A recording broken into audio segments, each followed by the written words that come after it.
So imagine this. You wake up one morning, right? The sun's out, it's bright, but something just feels off, heavy. Yeah, like oppressive almost. Exactly. And then, way off in the distance, you start to hear this. Well, this hum, you can't quite place it, but it's there. Just on the edge of your hearing. Right. And what happens when that sound, that hum, starts getting louder? Not just a hum anymore, but something bigger, something that actually pulls you, out into the street, even though everything feels so quiet and uncertain. Well, that feeling, that journey, is exactly what we're getting into today. We're doing a deep dive into this really incredible, powerful single source. It's called The Hum Across Town. And it's a personal account, isn't it? It is a very vivid memory captured by Azentawi from Zantana. That's really the heart of it. This isn't some dry historical analysis. It's not news from afar. No, this is one person's memory, specifically a young boy living in Asmara, Eritrea. And he's experiencing something huge firsthand. The liberation of his city. After what, 30 years of war? 30 long, hard years, yeah. Wow. So our mission here really is to unpack his memory. We want to pull out the smells, the sounds, the The feelings. whole sensory landscape. Exactly. And the emotions, the big turning points, just as Azentawi lived them as a kid. It's such a unique viewpoint, this Yeah. personal lens on a massive historical event. And that's why this dive into the account by Azentawi from Zantana feels so important. It's not just about the facts, dates, troop movements. It's about how it felt. The tension, Yes. the fear, Yeah. moments of real terror he describes, Yeah. and then this incredible joy. So what can one person's memory, especially looking back from childhood, tell us about living through history as it happens? I think it gives us an intimacy, a kind of emotional truth that you just don't get from the big picture narratives. Those often flatten things out. Right, they lose the granularity. Exactly. This grounds it. It shows us how huge events are actually felt moment by moment by real people, how history lands. Okay, let's dive in then. Let's unpack this incredible account by Azentawi from Zantana. He starts by setting a very specific scene for us. He does. He's in the kitchen. It's early, maybe around 7 a.m., Friday morning in May, and he mentions eating breakfast, kacha and shahi. That's a traditional flatbread and tea, right? Yeah. And he notes the weather, the Haggai sun, that intense sub-Saharan summer sun, is already bright and hot over Asmara. But even with the bright sun, the feeling is strange. He calls it eerily quiet. Which is a stark contrast, he points out, to how things have been.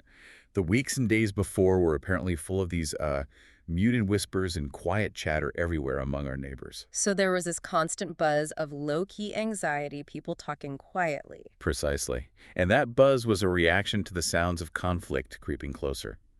Over the last few days, there had been these background noises. What kind of noises? Distant artillery hums, he calls them, dampened booms, even faint tremors sometimes. Not constant, but often enough. Enough to keep you on edge. Totally. It was like this backdrop of fear, this soundscape of waiting, that had sort of become normal life. You can just feel that pressure building, waiting for something, anything. And then, in Azentawi's memory, the first really clear, ominous sign appears. Yes, it involves his cousin, Tegadelti. She was staying with his family at the time. Okay. She just left the house, walking to her job at the labor office. But then, suddenly, she comes running back. And how does he describe her?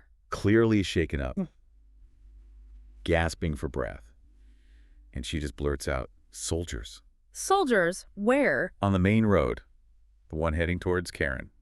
She saw lots of them. Doing what? Marching? Not marching. He uses the word trudging. Like they were weary, their guns were facing down, and they had heavy bags. It didn't sound like a confident army on the move. Interesting detail. And the family's reaction. Pure confusion and fear. As Azentawi writes, no one knew what this meant. It could mean anything. And that uncertainty is terrifying, isn't it? You see this major movement, but is it a retreat? A regrouping? Are they digging in? You just don't know. Exactly. The unknown threat is often the scariest. Your mind fills in the blanks, usually with the worst possibilities. It just ramps up the fear. That feels like a really key insight by Azentawi from Zantana right there. The sheer psychological weight of not knowing in a crisis. Definitely. And to really get why that moment, seeing those trudging soldiers, felt so loaded with fear and confusion, we probably need to zoom out a bit, look at the context. Azentawi had been under siege for about a year at this point. Right, the siege. This is where his personal story really connects to the bigger picture. Azentawi mentions Operation Fenkel happening about a year before this day. Yeah, Operation Fenkel, the name itself, means to uproot. This was a huge, decisive operation by the Eritrean freedom fighters, the tegadelti. Tegadelti means fighters, Yeah, strugglers. those who struggle is a good translation. And Operation Fenkel was incredibly ambitious, very bloody too. The goal was to take the port city of Massawa. Known locally as Mtswai or Batsy. Right. And Massawa wasn't just any city. It was the main port, the economic lifeline for the whole region, including Asmara. And the Tegadelti succeeded. They liberated Massawa. So why was taking Massawa so crucial for Asmara? Well, as Azentawi's description of the siege makes it clear, Massawa was the main artery, the entry point for almost everything coming into northern Ethiopia by land or sea. Food, fuel, everything. So liberating basically cut off Asmara's main supply route. Completely. Yeah. By land and sea, anyway. Mm. And that's how Asmara became a city under siege. Azentawi's account gives us a glimpse into what that meant for ordinary people. He calls it a terrible time. Scarcity must have been immense. Unbelievable scarcity. Food, basic necessities. They just vanished. This wasn't just inconvenient. It was real, widespread hardship. He mentions how neighbors tried to help each other at first. They did, sharing what little they had. But the source says, eventually everyone was left in the same boat. The scarcity became so severe, so prolonged, that those community efforts just couldn't keep up. He paints a really grim picture of parents trying to get food. Yeah, mothers and fathers spending whole days outside relief organization offices, pleading, he says, begging for tiny rations just to feed their kids. It's brutal. He mentions families hitting rock bottom. That's a devastating detail. It really shows how a siege grinds people down, not just physically but psychologically. It's an insight by Azentawi from Zantana into the civilian cost, reducing people to begging for survival. It really is. And during all this, the only way in or out of Asmara was the airport. Asmara Airport became the sole lifeline. For those who could afford it, I suppose, or had connections. Right. Those who could or had relatives elsewhere left for Addis Ababa, the Ethiopian capital. Yeah. But for most, the airport was primarily the lifeline for the Ethiopian army stationed in Asmara. And the Tegadelti knew this. Oh, absolutely. They knew the Ethiopian army depended on that airport for supplies, for moving troops, for communication. So to tighten the siege even more, they started shelling the airport. Shelling it. Yeah. From where? From the higher grounds surrounding the city. Azentawi says, a dozen or so miles outside of Asmara. So it wasn't like shells were landing in the city center yet, but it was close. Too close. And he describes the sound of that shelling very vividly. He does. It's chilling. He talks about hearing the 130mm howitzers firing first, a deep thud from far away. Then, a few moments later, this eerie, high-pitched shriek as the shell flew overhead. Oh, wow. And then seconds after that, a low, short rumble as it landed, presumably near the airport. Thud, shriek, rumble, over and over. That sequence of sounds would just lodge itself in your brain, a constant reminder of the danger. Absolutely. And he mentions the shelling was often timed. Scouts would report a plane landing or troops moving, and then the shells would come in. But the targeting wasn't always precise, was it? No. And this is the tragedy. While the airport was the target, the shelling area was dangerously close to residential neighborhoods. He names Sembol, Gudaif, Shidrit. The civilians were caught in the crossfire. Directly. The source is clear. Some shells landed in those neighborhoods. Yeah. People were killed. People were maimed. It wasn't abstract collateral damage. It was hitting homes, streets where people lived. And what did people do if they lived in those areas? They had to flee, leave their homes, leave their belongings behind, and find shelter in what they hoped were safer parts of the city. Rely on family? Mostly, yes. Like Azentawi's cousin's family who came to stay with them. But finding space became harder as the siege went on, especially for bigger families. He mentions families having to split up. Yeah, imagine that. Sending different kids or family members to stay with different relatives across the city just so you wouldn't overburden one household already struggling with scarcity. And staying in touch must have been impossible. Extremely difficult. No public transport. Phone lines were unreliable, patchy at best. He says weeks could go by without knowing if your relatives were okay or even where they were. That constant worry on top of everything else. Right. Azentawi sums it up simply as an exceptionally difficult year. Coming from someone looking back from childhood, that phrase really lands. It wasn't just a bad patch. It was a year of intense, grinding hardship, fear, and separation. So that's the backdrop. A year of siege, desperate scarcity, shelling getting closer, family scattered.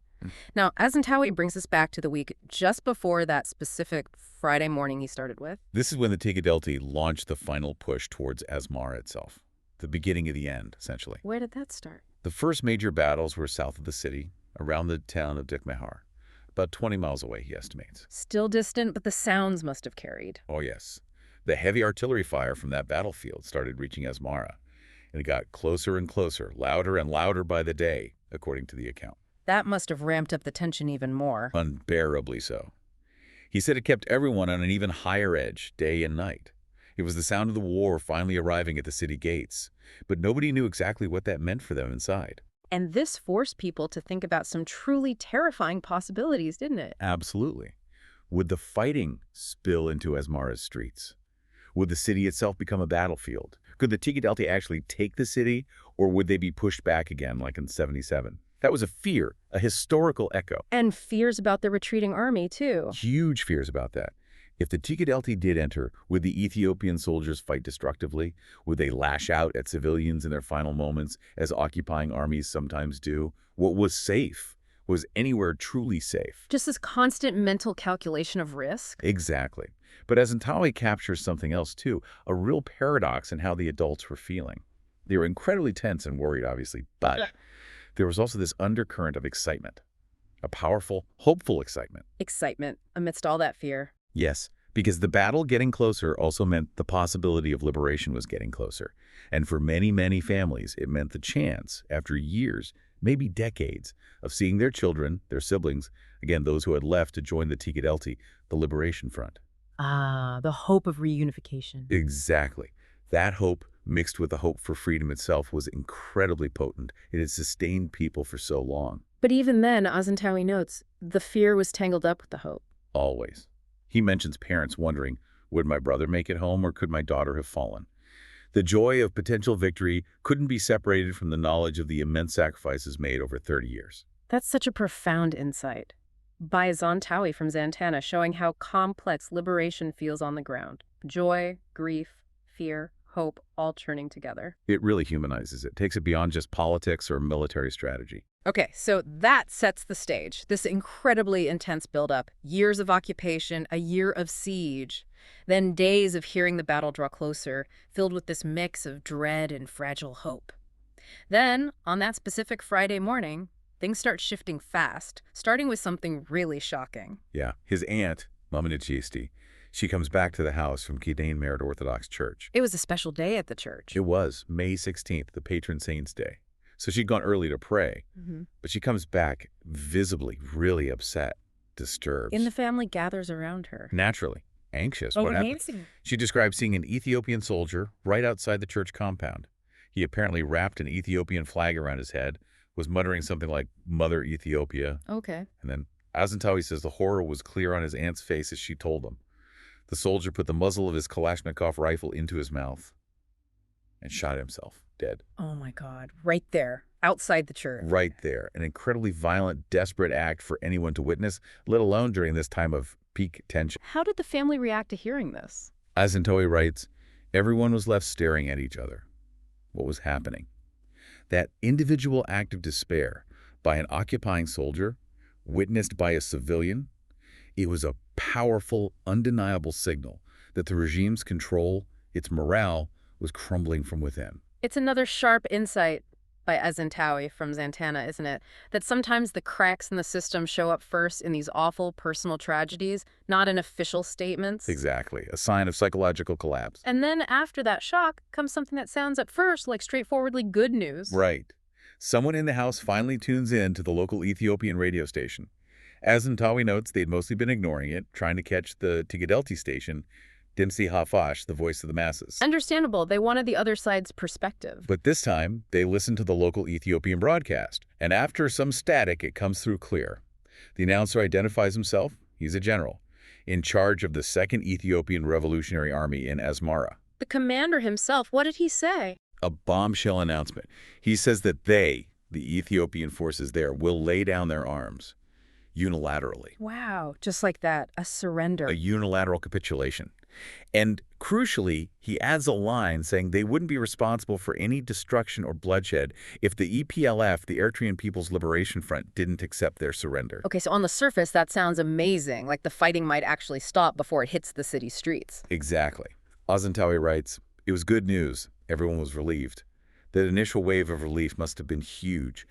The worst-case scenario, the urban battle, seemed less likely now. But you get the sense it wasn't quite that simple on the ground. Not at all. Azentawi's account immediately pivots. Because right after hearing this apparently good news, this official surrender, bam, a huge explosion shakes the house. Shakes the house. Yeah. He says everyone instinctively ducked. They run outside, drawn by the sound, and see people pointing up. What did they see? A thick plume of black smoke rising, maybe a mile away, with bright red flames visible inside it. He says it was far off, but violent as sparks flew from the base of the sky-high dark cloud. Any idea what caused it? They found out later. It was apparently some Ethiopian soldiers acting against orders, maybe against the pleas of their own officers who just announced the surrender. They were blowing up munitions depots. So, chaos, even after the official word. Total disarray. Maybe despair, maybe defiance, maybe just a final destructive act. But it's another crucial detail.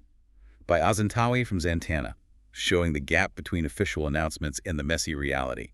The surrender hadn't instantly created peace or safety. As Azentawi puts it. We ran back to the house. It was still dangerous. Yeah. That simple sentence says it all. And the danger felt real enough that the local Catholic Church actually put out a warning. Yes. Recognizing how unpredictable things were, they sent word around, urging people to come to their underground storerooms for safety.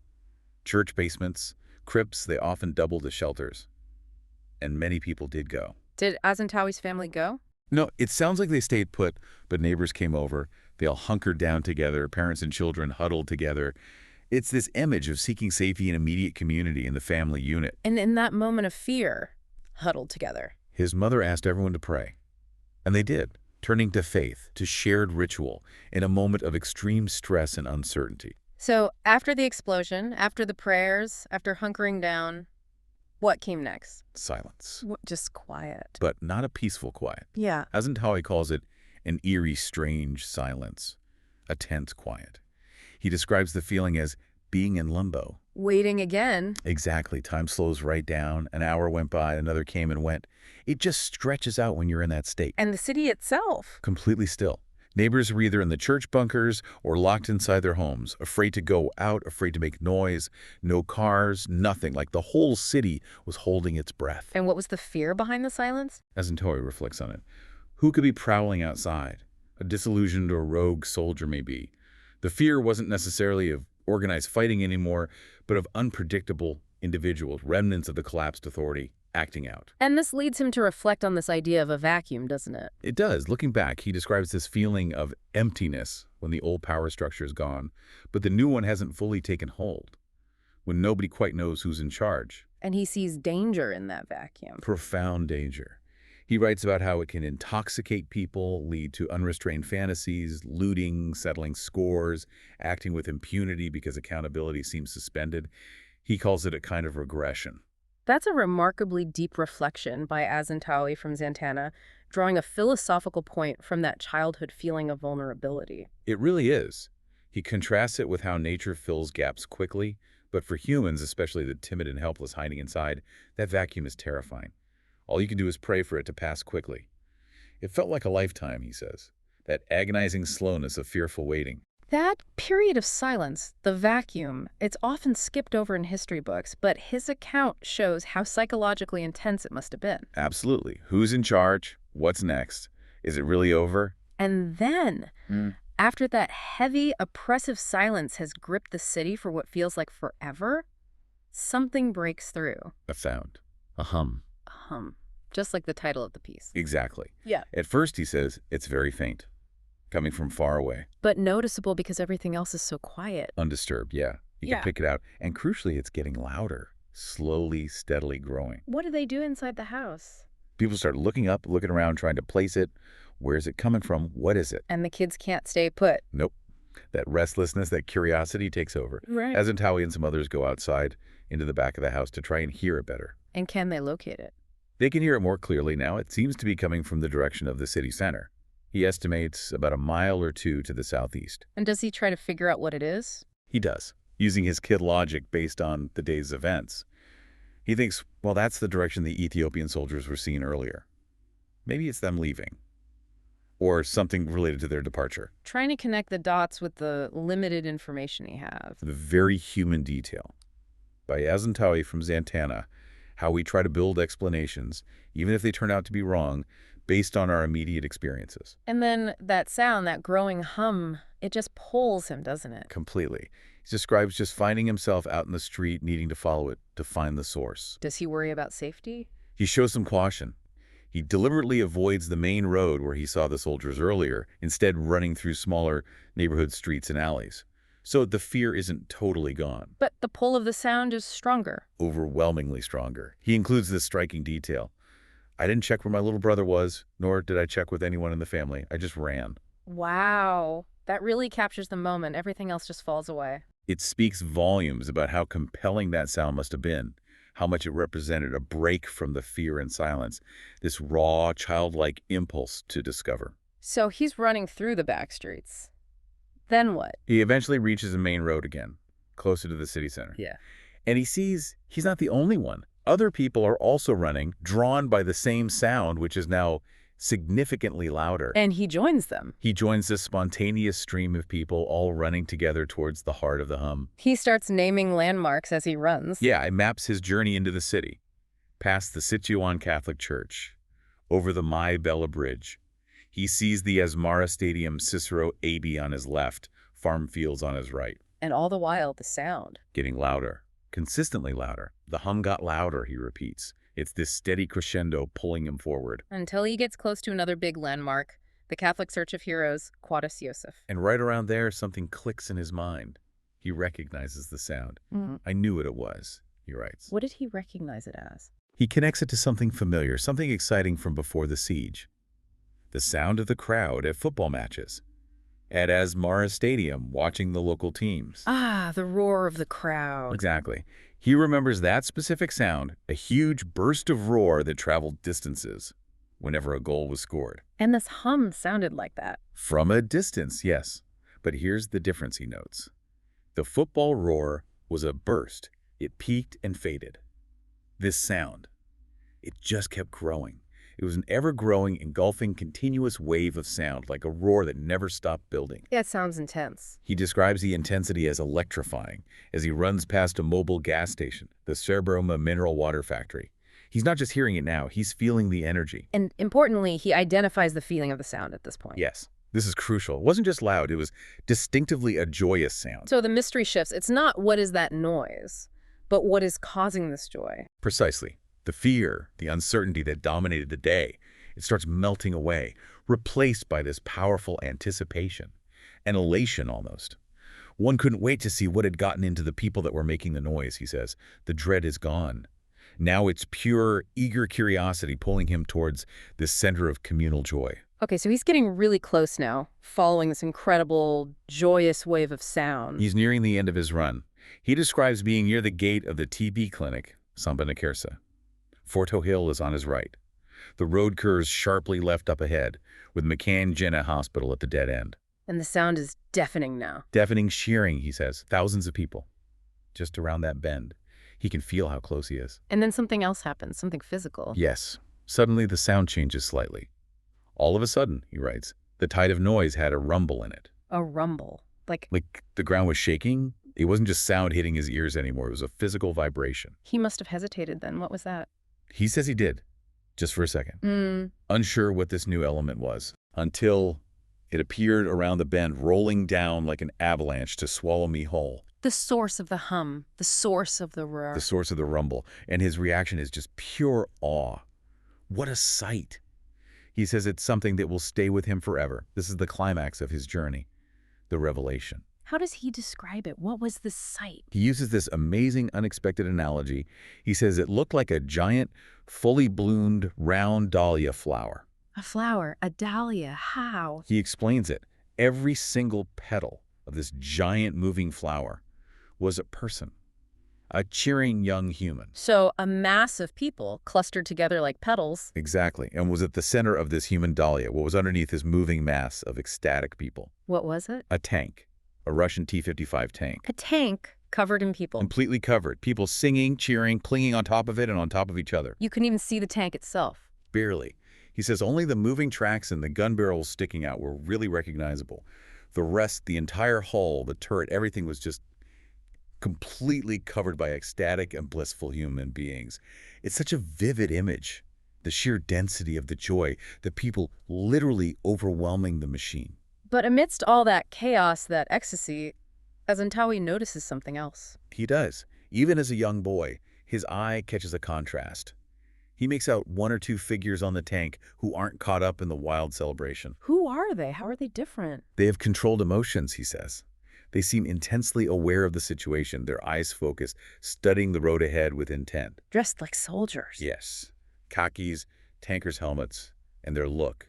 Weary but alert. You could see they'd been through the fight, but they were still absolutely focused, still on duty. And how does Azentawi interpret their seriousness amidst the joy? He sees them as fighting the urge to join in, to let loose and enjoy the moment, but maintaining this intense, almost unfair self-discipline. These were the tegadelti, the freedom fighters, who had just driven into the city, leading this wave. That contrast, captured so clearly by Azentawi from Zantana, the wild joy of the crowd and the focused discipline of the soldiers steering the tank, that says so much. It really does. It shows who is now in control, the responsibility they carried even in that moment of absolute triumph. And for Azentawi, seeing this whole scene, the human flower on the tank, the disciplined soldiers within it, what's his feeling? Just complete awe. It was something beyond anything he'd ever experienced. And he understands the transformation he's witnessing. Deeply, he puts it so powerfully. A weapon, a tank, something that normally inspires sheer terror, had become the ride of one's life,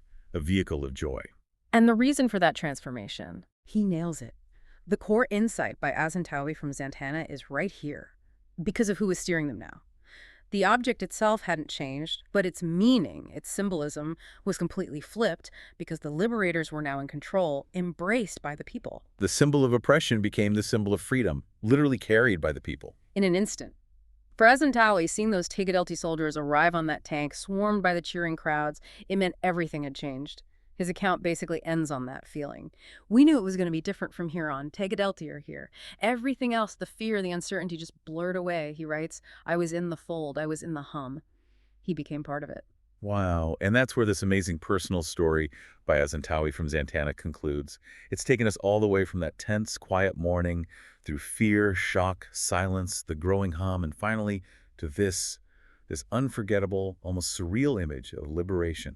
It's just such a powerful human-level reminder that these huge historical shifts, regimes falling, cities being liberated, they aren't abstract concepts. They're lived, breathed, felt experiences, packed with sights, sounds, emotions that get burned into memory, especially a child's memory. Azentawi's account really gives us that you are there feeling, doesn't it? Accessing the texture of that transition, the fear turning into relief, then this explosive joy, the waiting, the silence, then the sudden reveal.